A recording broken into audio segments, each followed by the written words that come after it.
Hello everyone, this is NWE War Reports with the February 1st, 2023 frontline update for the Russo-Ukrainian War. First thing I want to do is apologize for the sound problems. I know the sound, the mic is not good right now. It was really bad in yesterday's video. I think I've adjusted it some. It's actually very frustrating. It seems like every day I log on here and I have to change the settings. Because if I keep the settings the same, the sounds are always different. So I have to change them to try and make it a little bit better. But I apologize for that in advance. So this update is going to be a bit shorter. There is some very interesting things going on. Hope you stay tuned for that. But in terms of like the amount of time we're going to spend talking about it, this is probably going to be more or less like 10 minutes, 10 minutes long here. So. Jumping right into it, talking about the northern regions of Ukraine. And when we say northern regions, we're talking about Chernihiv, Sumy, and Kharkiv. Basically, both sides are just conducting cross-border shelling at the moment, specifically in the Sumy and Kharkiv regions. So, there is activity on the border, but no battles, no cross-border incursions, anything outside of spec ops or sabotage groups. So nothing going on those fronts as of today. Moving to the Svatova front, we have some information here, some very interesting information. First came out on Twitter from let's see here, what account? This Tatar Igami UA, which is a pro-Ukrainian account. They announced earlier in the morning a large offensive of the Russian forces in the Kremenna area is about to start. The 76th Air Assault will be in the vanguard of the assault, and then they updated and claimed that this claim might have been premature. However, I do see this as potentially. Not that obviously, if there's no offensive starting, there's no offensive starting, and that's bad intel. But I do think it could be a prelude to something, because it is possible, in my opinion, that the Russians attempt an offensive in this area, specifically trying to reach the town of Torske. Now, there is reports from the Ukrainians of a repulsed Russian attack on Yampolivka. As you can see here is a little bit of distance in between Yampolivka and Kremenna where the front lines are. So this could mean that there was some offensive activity in the sector today. Or it could just be some kind of local attack that was repelled in these fields here. But I do think that information is valuable in some way. It could form as, or it could turn out that there is an attack planned. It just wasn't going to happen at the time that they thought it was. So we're going to keep an eye on this area for any kind of Russian advance. This is the same area that we've seen recent footage of a lot of BMPs and Terminator BMPs operating in the forested areas, really putting a lot of fire down on Ukrainian troops. So there's a chance that what we were seeing in this was some kind of preparation operation taking key positions over before the start of an offensive. So moving to the south to talk about the Seversk front, it seems more and more likely that what we talked about with the town of Sako e Vanseti is true, and that the town has actually fallen. Here we go. We're going to just adjust this out here for the time being. There are pitched battles in the area, though, so if that information is true and the town has fallen, these pitched battles going on here are likely Ukrainian counterattack to try and take the village back. Which, zooming in on it, as you can see, it's not really much. It's just a couple fields. Maybe, I don't know. This looks like kind of like an airstrip or something. I don't know. Probably just fields, wheat fields or something, and then some farmhouses. So it's not. It's even smaller than Mykolaievka, which is basically a street full of houses and stuff here. So Probably Ukrainian counterattacks trying to push the Russians back out of those villages. Recent mapping from the Russian side has suggested that Mykolaiivka is actually in the gray zone, but that's not any kind of verbal statement. It's just what's shown in Rybar mapping, which is more reliable than most Russian sources, but can have its moments of unreliability as well. Looking further south on the Bakhmut front, there's similar mapping that suggests that Krasnogorsk and Perskokivka are also in the gray zone, which means there's intense fighting there. There is also information that the Russians are storming these positions as we speak, with some accounts on Twitter actually claiming that Krasnogorsk is completely under Russian control. We're going to hold off on making any kind of claims like that here. There's specific sources that I've learned to trust, and we're going to hold out for basically a general consensus from everyone that this area has fallen into Russian hands. But it has not as of yet. Now, talking about Bakhmut, let me go ahead and adjust the front line here to what's recently been shown. So there's information that the Russians have made advances in this neighborhood here, around here, and then in this neighborhood here. So basically the entire arc of the front, and specifically the most recent gains that have been spoken of have been in this area here. Supposedly some kind of mine, maybe a gypsum mine, was captured. So we're looking at overall the front is expanding through town to look something more or less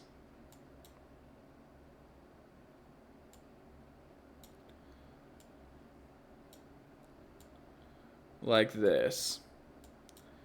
So, this is very approximate, not exact, but basically we have information that several city blocks in the northeast have fallen. In the central eastern parts of the town, you have a couple city blocks that have fallen into Russian hands, along with another mine that's located right here. Complete control over the champagne factory, art winery, which is in this area here. Advances very recently to capture some high-rise buildings in this area near this school here.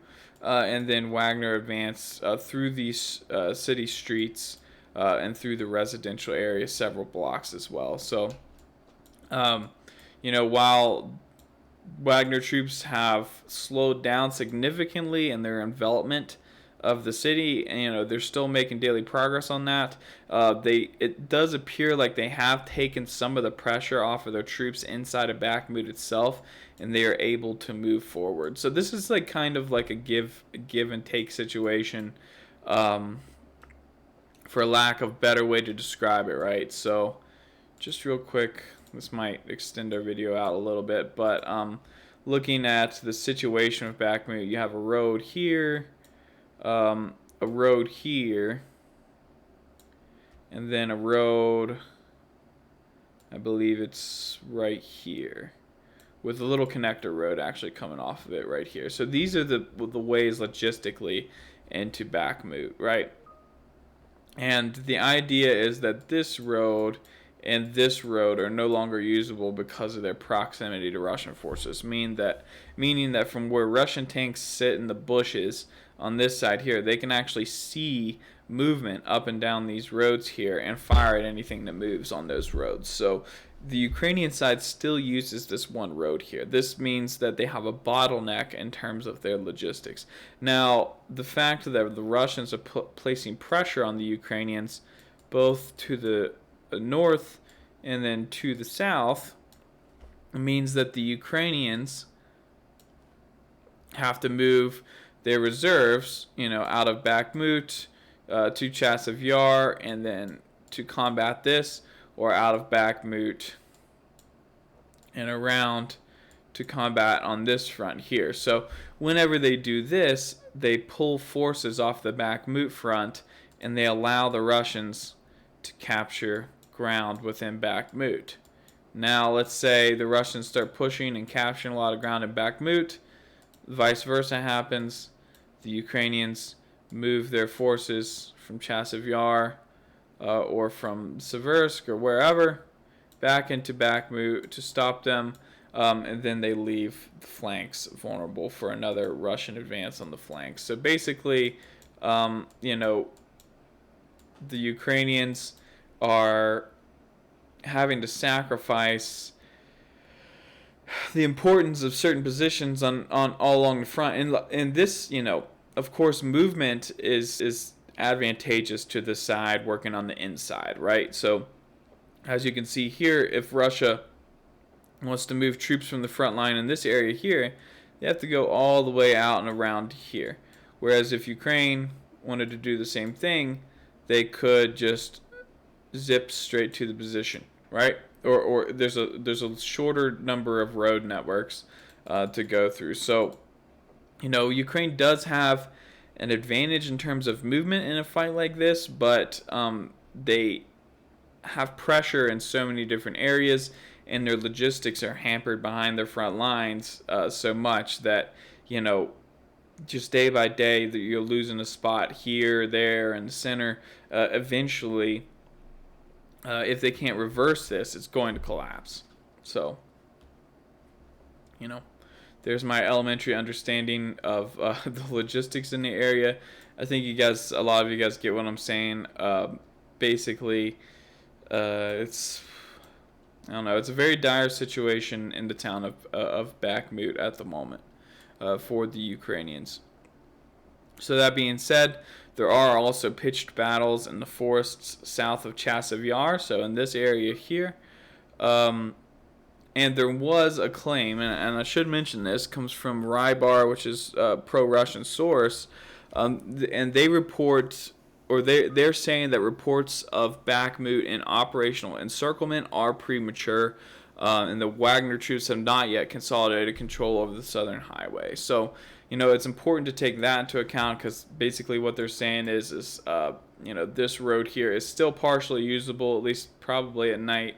Probably one thing they might be talking about is it's usable up to this point, and then driving through the woods to get into Bakhmut as possible, or even really right here you can see there's just a tiny service road, definitely a dirt road running in between here. So there's still work that has to be done for the Russians in the southern part before they completely move Bakhmut into operational encirclement. So, you know, holding the town at this point is still possible, but is getting more and more difficult the further the Russians advance.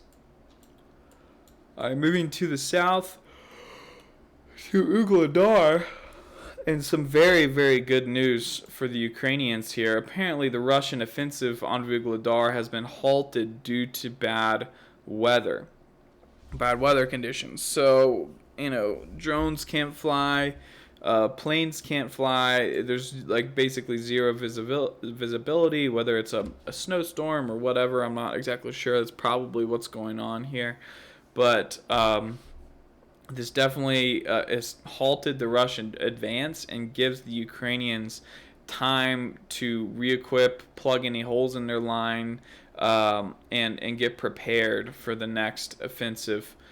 Get reorganized, really, for the next Russian offensive, which organization is obviously one of the most important factors for the cohesion and fighting ability of a large unit like a brigade. But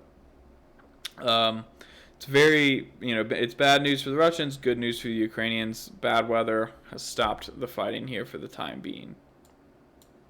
All right, and then finally, real quick, since we have a little bit of time, we're going to talk about Kherson. And there's recently been some drone footage, so I've really generalized front line here that just kind of follows the river. But there is fighting going on these islands here. Specifically, it seems like recent mapping has suggested that Ukrainians control some of these villages on these islands here, this area, and that some of the fighting is going on in this village, wrapping around this island right here. So specifically, we've seen drone footage of Russian troops in this area, of Ukrainians destroying a Russian boat somewhere in this area here. It's really hard to tell, but basically you have this like special forces and sabotage groups that are taking boats from both sides across the river to fight and hash it out on this island. Some people speculated that this is a good training ground for special forces.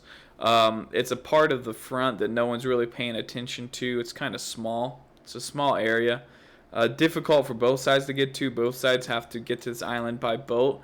So in terms of logistics, like ammunition and stuff, it's equivalent for both sides. So it's an equal fight here. So I speculate that whoever comes out on top here will just be the side that's more committed to it. If Russia's more committed to holding this island, then Ukraine is committed to capturing it, then that's probably going to be the outcome. But neither side has any kind of advantage here. It's all about will, sheer will in this area. All right, guys, that's it for me today. Don't forget to like and subscribe, and I'll see you next time.